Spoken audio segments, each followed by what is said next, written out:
Hello everyone, my name is Virasa Siddiqui and I'm from FZ Technologies. Today I'm going to talk about web service integration using RESTful API. And the last video actually I talked about web service integration using SOAP. So let's go over to the slide, what we're going to talk about today. This demo is going to be about inbound direct web services, RESTful, using the RESTful protocol. So we'll show you what are the roles and permissions required for the table, and we're going to work on the REST API Explorer. Uh, we're going to talk about the course, the cross-origin resource sharing rules that is required for the HTTP mechanism, and roles required for the web service users. And in the end, actually, I'll be developing a JavaScript to integrate ServiceNow using the RESTful API. So let's go to ServiceNow instance. This is my personal instance. I created a small table. This is a small customer table. So let's go and check the properties of this table. So go here, go to configure and table. So for web service to work, we need to enable this allow access to this table via web services. This needs to be checked or enabled, and also this flag can create needs to be enabled. And other than that, I think we need to add this role to the web service user. Just click update here and now go to user form. I'm gonna search my user here.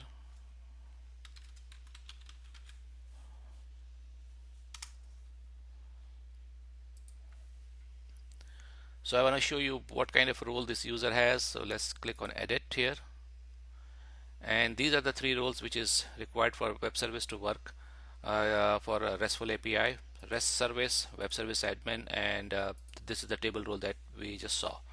So I'm just gonna cancel it out here because it's already there. And the last thing that we need to check from the configuration wise, which is a course rule. So let's go to course rule. So this is the rule that I created, and I give a name of as a home PC. For REST API, in this drop down you can pick anything. Since we are for this demo I'm using a table API to insert the data in the table, so I picked up table API, and this is my PC name, basically my desktop name. So you need to enter your desktop name and localhost and the port number here. So I'm not going to do any changes here. And now the final thing, we need to work on the REST API Explorer that ServiceNow has built in. So let's go there in the REST API Explorer. So this is the Explorer that we can use to test any REST API services. There are several options here. You can create data, create a record, or get record, or update a record, or delete a record. For this demo, we are only going to focus on creating a record. So I'm gonna select this, create a record, which is a post method, post HTTP method, and then I'll be selecting my table, which is a customer table.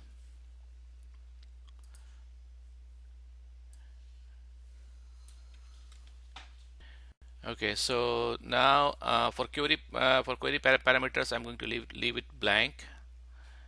Request headers, these are fine. Request format application /JSON, response format application JSON is fine. For request body, I'm going to add some fields here. So click add here. First name, maybe ServiceNow. The last name, pick last name field here, and then test, and one more field, phone number.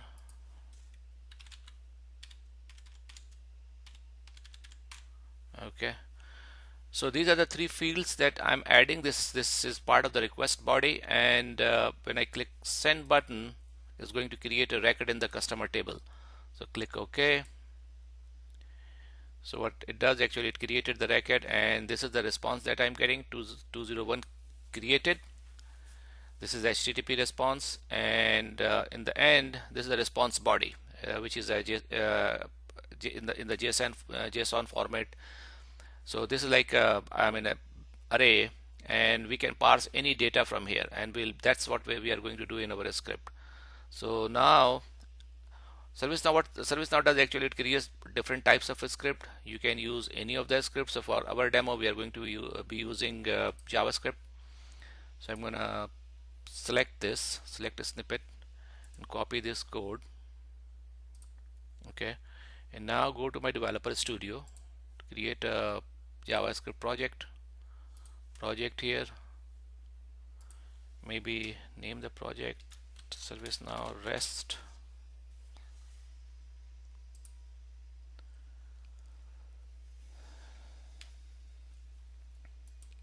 Okay, I'm gonna add a form here.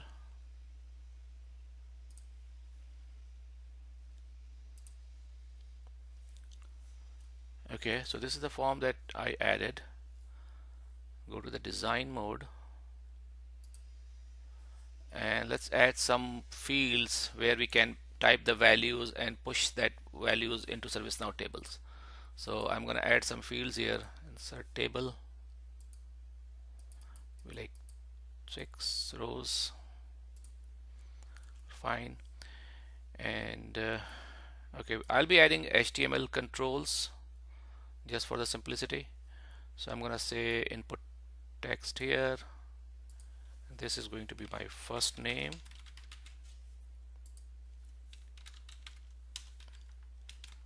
last name,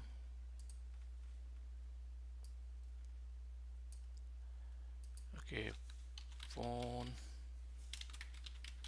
number, that is going to be a text field as well, and then the response data. For that, actually I'll be using a text area so that I can see what is the whole response back, and maybe here case number,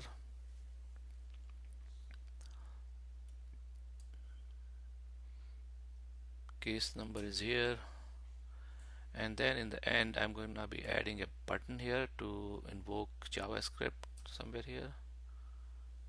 Okay, so this is my HTML page that I just created. Go back to source and change some of the IDs here. So this is, first thing is name,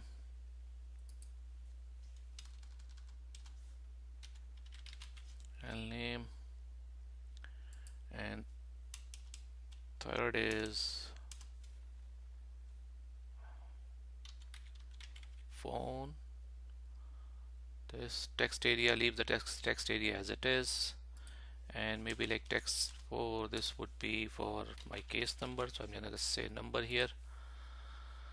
And for value of the button, I'm gonna name this thing as case create.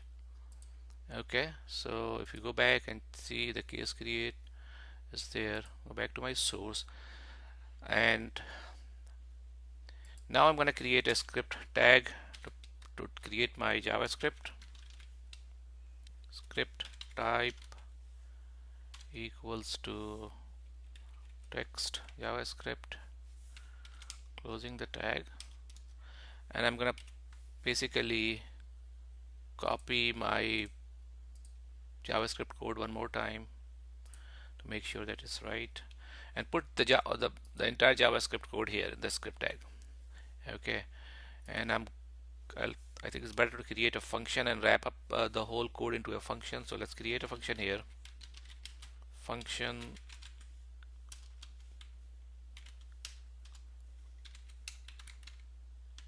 case.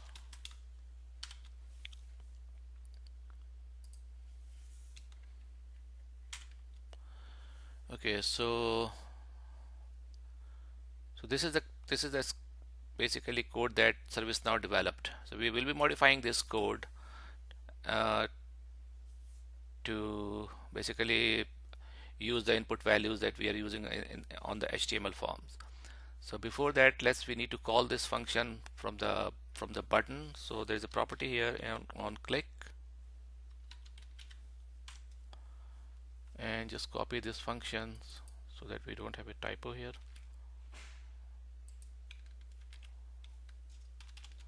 Okay, so on click we'll be calling this function. Okay, so now if you see the first line, the request body, this has all hard-coded string in there, so we'll be replacing this, and I just comment it out. In order to speed up things, actually I have already built this string. So what we can do,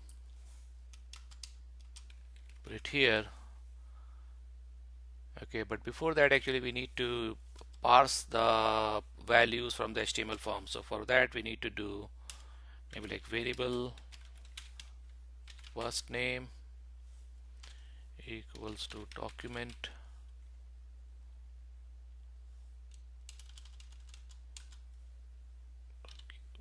and get element by ID, and the first name was fname value. Okay, and then we're going to use the same thing here for last name, and this will be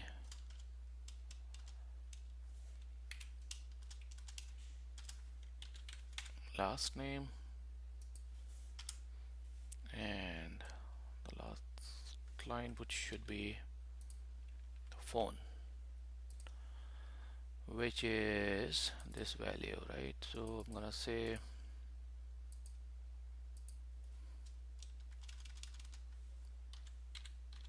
phone here,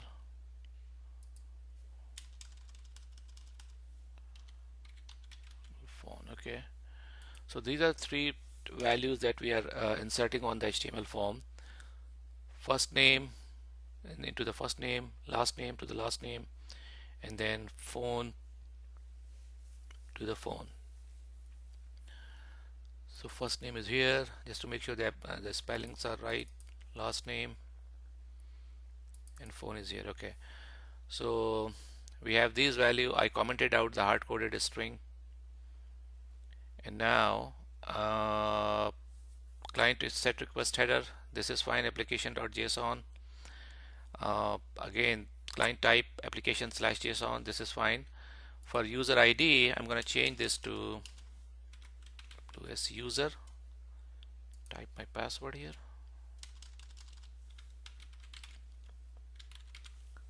Which is test123, and I'm going to comment this code out, and I'm going to write my own code here basically. So I say, okay, variable case data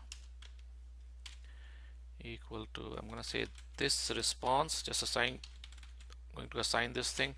So this is the JSON response. I'm going to assign to a temp a variable here.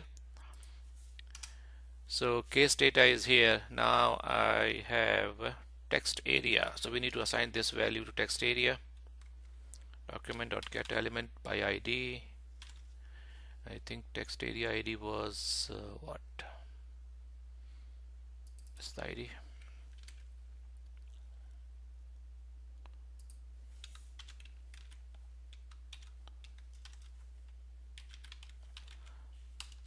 Value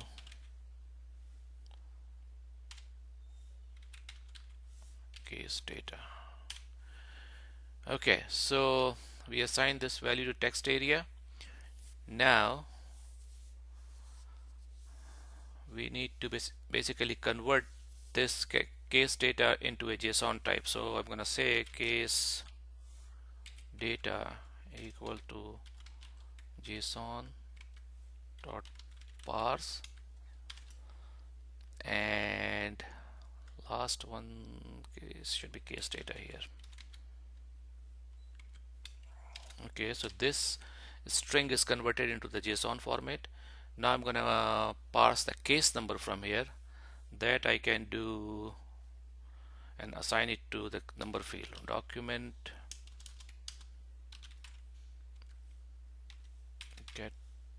element by ID, and I think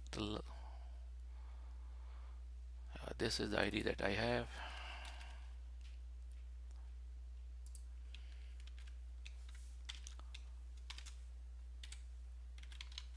Value document get element by ID number, and for that I'm going to use case data, and the result, this was the response result dot number. Okay, so this line is basically going to parse the case data number value into the this number field. So our script is completed basically. So now let's try to run it, see what it does.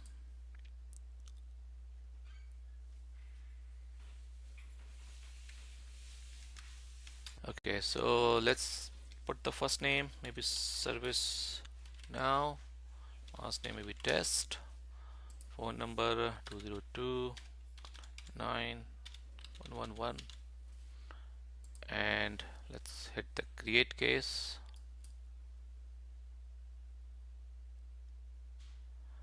Okay, so it did not create the case. I want to see what happened here. Let's do the F12. Says failed to load this value. Okay, so if you see, this is a different value here. So let's go to our course rule and fix this thing.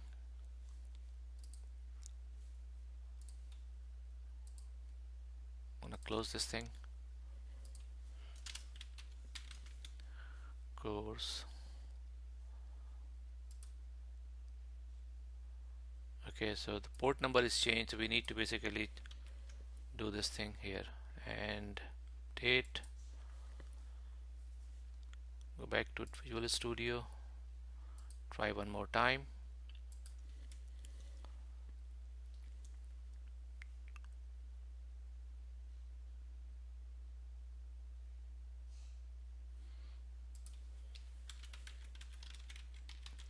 Servicenow test.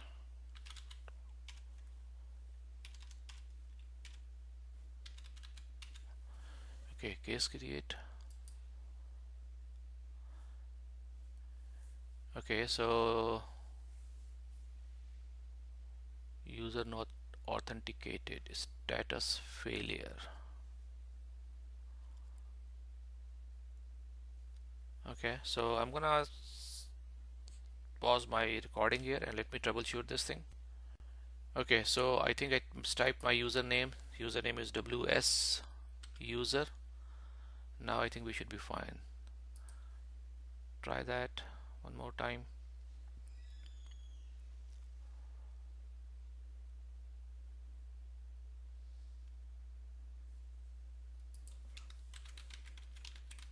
Servicenow test. Okay, case create. Okay, so finally we got the result. If you see, this is the whole JSON format, the JSON format string, and this is the case number that it created. We can go back to the service now and check this case. This is 1033 here, and let's go to the customer table.